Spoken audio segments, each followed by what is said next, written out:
They know who I am. Assalamu alaikum, Aki. Wa alaikum salam. How are you today? Alhamdulillah, wa shukr, alhamdulillah. I've just come really to ask some advice. Advice? Just to have Medical advice or political advice? Or... I don't know, brother. I'm passionate about Palestine being free, okay? Can you briefly explain to me how Palestine was before 1948? What would it have been like to live there in 1948, before the occupation? Actually, the occupation didn't start 1948. It started from Sykes-Picot. When they divide the Muslim country and make these borders, and the actual migration of Jews to Palestine started before 48. 48 was, we call it a Nakba. That's a disaster. But they didn't start. It was building up migration from all these European Jews and Ashkenaz and Sephardim and this and that.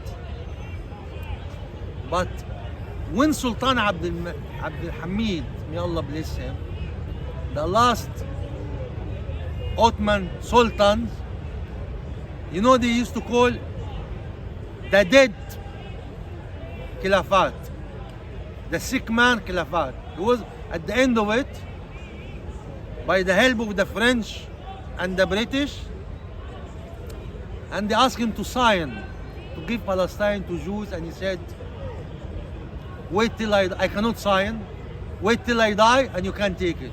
They offered him a lot of money and he said, I'm sorry, I cannot sign that. Wait till I die and take it free. But if you go few thousand years ago, you know Palestine is the pivotal point for all religions. And it's gonna be like that till the day of judgment. And you have hadith in Islam, the Prophet ﷺ said, Jews divided in 73 sects, Jews divided in 71 sects, Christian 72 sects. My nation will be divided in 73 sects, all of them going to hellfire except one. And they asked him, where is this going to be? And he said, in Jerusalem and the surrounding of Jerusalem. So before the occupation, Palestine would have been a nice place to live.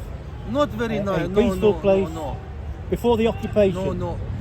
Since the World War I, the things start to go bad. Yes? It didn't start like straight away in 48. 48 Jews decided to go for a kill. So, in your view then, how far would we have to go back in time for there to be peace in Palestine? Where everyone lived together in peace and harmony. The Christians together, the Jews together, the Muslims together. In your view? Impossible to have peace without implementing Islamic rule. Because if you go 1430 years ago, when Omar ibn al-Khattab, the second caliph, peace be upon him, conquered Jerusalem, he had a written agreement with the Pope of Palestine, and he secured him to be in peace. He never destroyed churches, he never destroyed synagogue. This is when you have real peace, when you implement Islam. If you follow Ali Da'ra and tell you peace, you cannot have peace if you are weak. If you are weak, you only can get slapped. To have peace, you have to be strong and you have to have deterrent. Call it muscle deterrent, nuclear deterrent, whatever deterrent. Otherwise, everybody like Christian, they tell you Jesus love you, and they come and take your land. Putin, who is the Russian Orthodox, had a statement last week. He said, the European civilization without the African resources is zero. So are you saying that there has never been peace in Palestine throughout history? In Palestine, there was peace when Islam was in control. When was And- that, Omar? In Hijri, in Islamic calendar, year 10 Hijri. Like you go back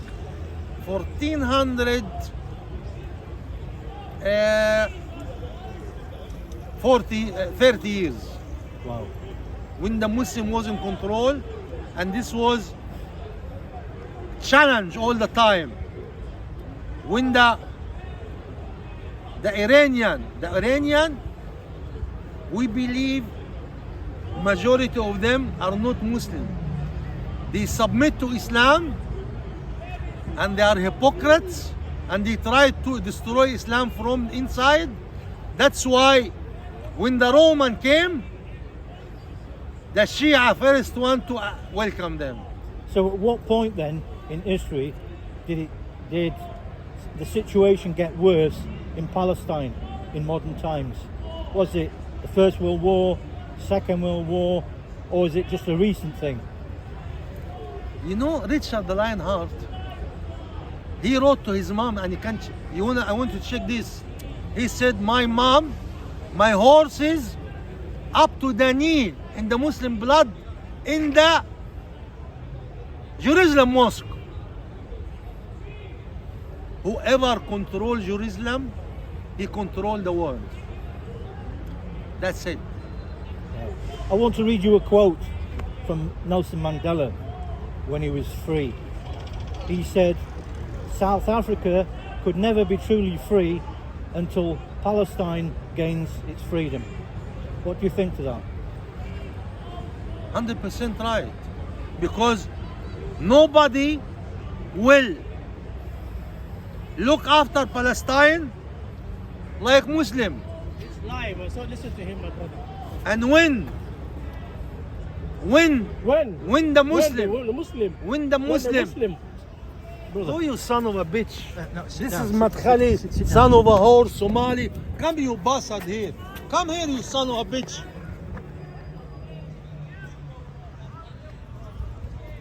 Brother and sister, look, subhanallah al-azim. Look at the filth of this bastard.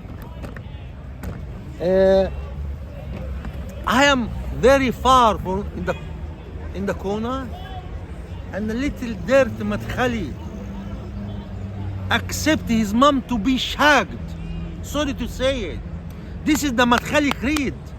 In TV, half an hour from the front and the back, and the ruler drink alcohol, and it's okay for him. And he come and say, don't listen to him. Sorry about the interruption there, but getting back to what we were saying, Nelson Mandela basically said that Palestine will never be free, or his own No. country, South Africa, can never be free until Palestine is free.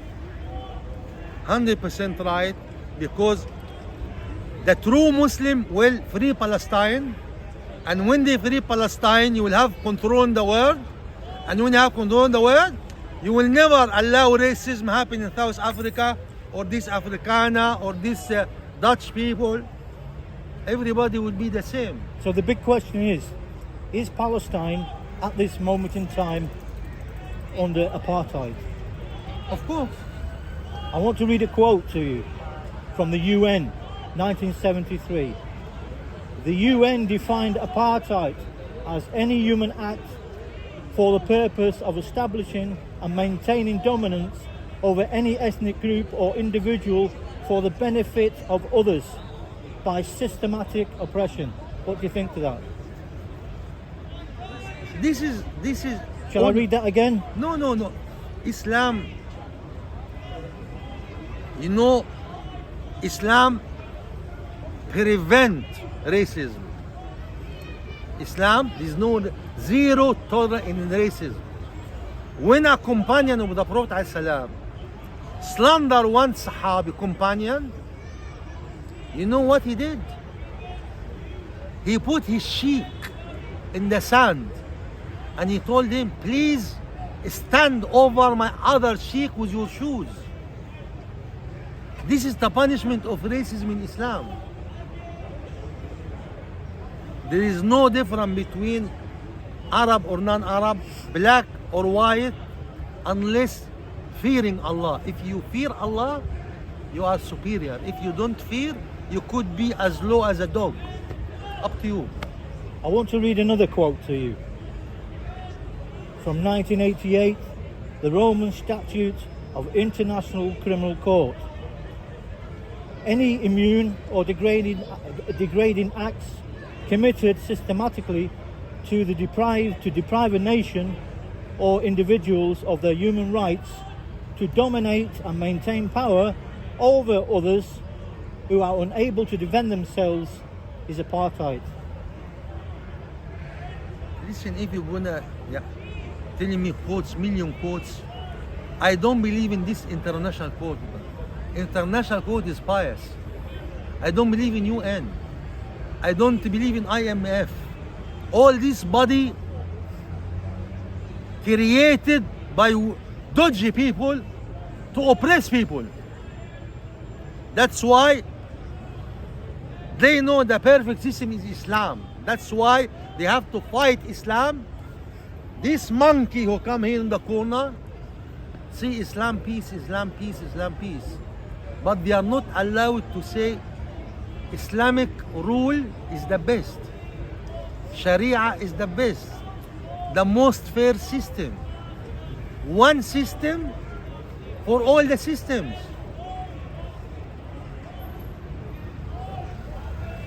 Any other quotes? I have another quote here for you. This is from an organization called Bet Salam. It's a Jewish human rights organization. Israel, is it an apartheid state? But there's a catch here with this one. This is what they say about a state who is under apartheid.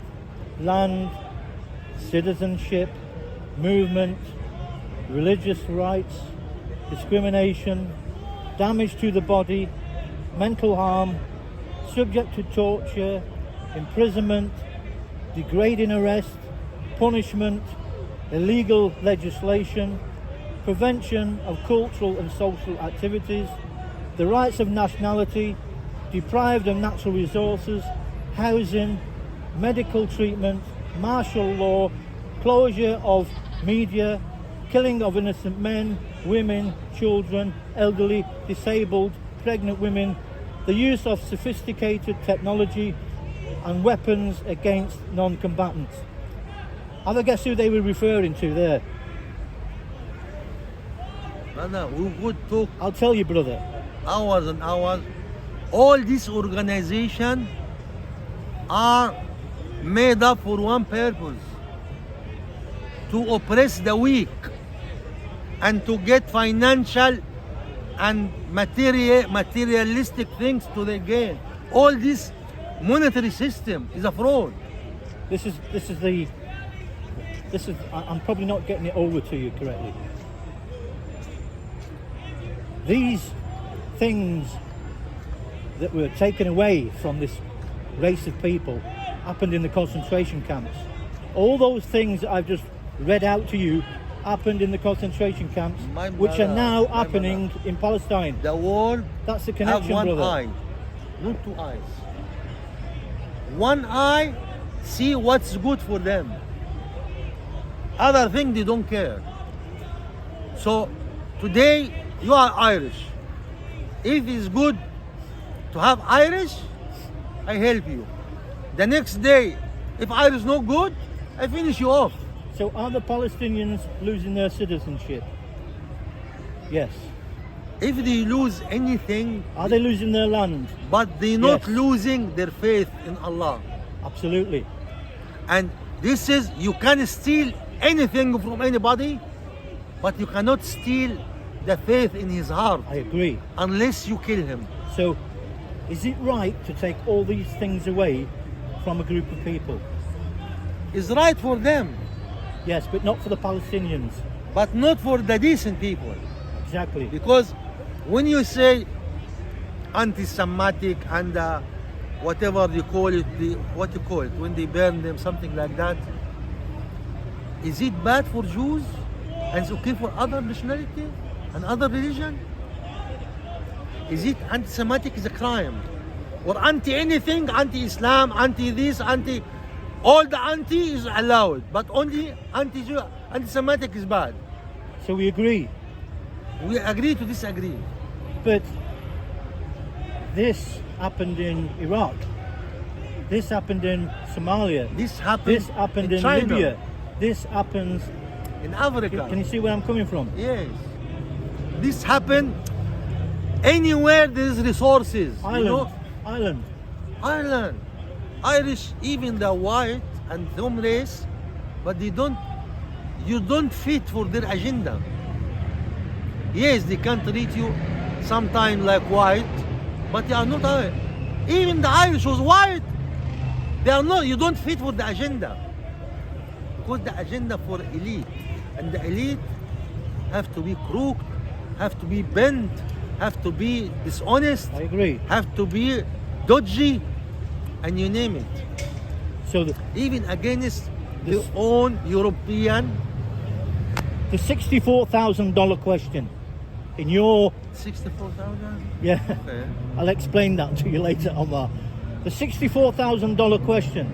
Do you ever think in your lifetime Palestine will be free? And if so, I am not God. I don't know when. sorry, let me put it a different way. Would you like to see Palestine free in your lifetime so you can sit by the sea, go to a cafe, have a coffee with your friends, speak to the local indigenous population who are free? I love to see that, but I'm not God. I don't know what's going to happen in the future. But with the signs around, Palestine will be liberated by real Muslim. And the real Muslim now are few. These are Hassad. There is some minor incident happened. Carry on. Keep going. But this is not the enemy been working to destroy the will of Palestinian over hundreds of years. But it's failed. But the next time is going to be the final.